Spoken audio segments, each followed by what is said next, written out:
எப்போதுமே பிரியாணி செய்யாமல் இந்த மாதிரி சிக்கன் மந்தியை செஞ்சு ட்ரை பண்ணி பாருங்கள். சும்மா வேறு லெவல் டேஸ்ட்டில் இருக்கும். கண்டிப்பாக ட்ரை பண்ணி பாருங்கள்.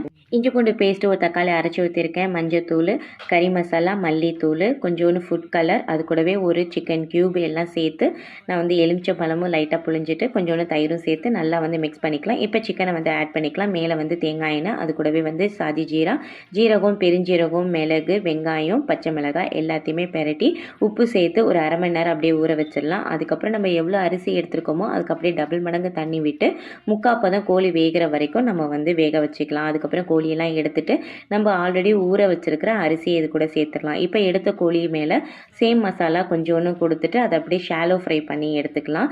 ரெண்டு பக்கமும் தோல் வந்து லைட்டாக வெந்திருந்தால் போதுமானது.